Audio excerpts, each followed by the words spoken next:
বরাকের জলে ভেসে আসা এক জীবন্ত মহিলাকে উদ্ধার করলেন নদীতে থাকা জেলেরা। উদ্ধারের পর ওই মহিলাকে চিকিৎসার জন্য সঙ্গে সঙ্গে নিকটবর্তী হাসপাতালে নিয়ে যাওয়া হয়।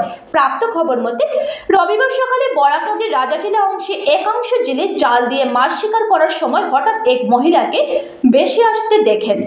নদীর জলে ডুবো ওই মহিলা হাত দিয়ে তাকে বাঁচানোর ইঙ্গিত করছিলেন। বিষয়টা প্রত্যক্ষ করে নৌকো নিয়ে এগিয়ে যান এক জেলে। হাত ধরে টেনে মহিলাকে নৌকোতে তোলেন। ঘটনাটা প্রত্যক্ষ করে নদীর পাড়ে জড়ো হন স্থানীয় লোকজন। সবার সম্মিলিত প্রচেষ্টায় চিকিৎসার জন্য মহিলাকে সঙ্গে সঙ্গে কাটিগড়া মডেল হাসপাতালে নিয়ে যাওয়া হয়। মহিলা জানিয়েছেন, সিদ্ধেশ্বর শিববাড়িতে পুজো দিয়ে নদীতে স্নান করতে গেলেই এই বিপত্তি ঘটে।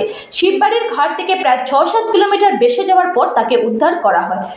উদ্ধার হওয়া ওই মহিলার নাম অলিরানী দে। স্বামীর সঙ্গে শিলচর দাস কলোনিতে এক ভাড়া বাড়িতে বসবাস করেন। ঘটনার খবর পেয়ে ইতিমধ্যে কাঠিগড়ায় পৌঁছেছেন পরিবারের লোকজন। এই ঘটনাকে কেন্দ্র করে চাঞ্চল্য দেখা দিয়েছে। আমার স্বামী বহু বছরে মেলুক ধরে সারে মারে ধরে কৃষ্ণা নাক করিয়া একজন একটা নর্মাল জামারে মরে গেছে। ওটার লেগে খুব মারধর করতে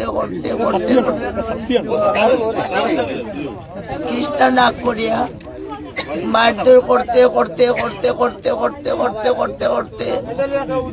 40-41 বছর ধরে 2019 থেকে মারতে এখন আমার ব্রেনের মধ্যে খুব টর্চারিং ওয়ালে মার।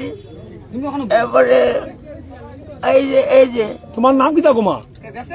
আমার নাম অলিরানী দে। অলিরানী দে, তুমি জলের মাঝে কোন জায়গায় জল ফসলা গো?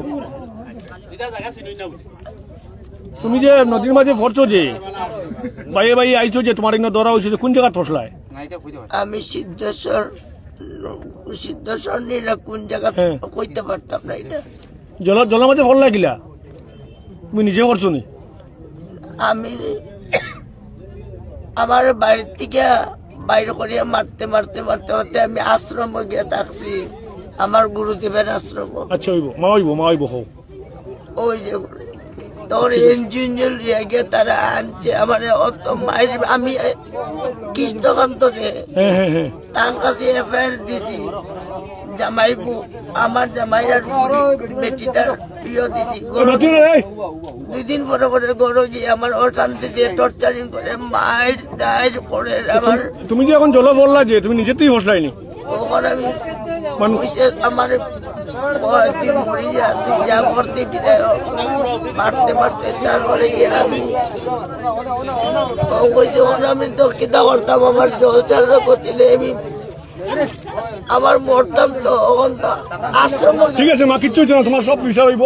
আপনারা দেখতে পাচ্ছেন এই বৌদ্ধ মহিলা গড়ের টর্চারিং এ, উনি বলছেন যে ওনার স্বামী বা উনি গড়ের টর্চারিং এ সহ্য না করতে পারে জলে ডাব দিয়েছিলেন। ওনার ভাগ্য ভালো যে এখানে রায়টিলার মানুষ ওকে দেখতে পায়, নদীতে ভেসে আসছে। এই অবস্থায় ওনাকে উদ্ধার করে এখানে নৌকাতে রাখা হয়েছে। উনি বর্তমানে কথা বলতে পারছেন, সুস্থ আছেন। আমরা পুলিশ থানাকে বলেছি যে এখানে এসে ওনাকে উদ্ধার করে নিয়ে যেতে, এবং ওর পরবর্তীতে ওর ঘরের যে ঝামেলা এবং কেন জলে পড়লেন এবং কেন আত্মহত্যা করতে চাইলেন এটা পুলিশ বিবেচনা করবে। আমরা যারা উদ্ধার করেছে আপনারা দেখতে পাচ্ছেন এখানে রায়টিলা এলাকার নৌকারা যারা উদ্ধার করছে ওদেরকে ধন্যবাদ জানাই। এবং এখন ওই ভদ্র মহিলাকে পুলিশ নিয়ে যাবে এবং ওনার যে সমস্ত প্রবলেম সেগুলা দেখবে। আমি এই লাইভ ভিডিওটা শেয়ার করার জন্য অনুরোধ করবো, যাতে ওই ভদ্র মহিলার ঘরের মানুষগুলো দেখতে পায় বা ওকে যদি কেউ চিনে যে ভদ্র মহিলাটা চলে নদীতে ভেসে শুধু সিদ্ধেশ্বর থেকে রাজারটিলায় নদীতে ভেসে এসেছিল, প্রায় মরণ অবস্থা ছিল। এই অবস্থায় এখানকার মানুষ ওকে উদ্ধার করে নিয়ে এসেছে। ওরা ভেবেছিল উনি মরে গিয়েছেন, কিন্তু উনি জীবিত আছেন। আমরা এখন পুলিশকে খবর দিয়েছি যাতে এই ভদ্র মহিলাকে উদ্ধার করে নিয়ে যায়। ধন্যবাদ।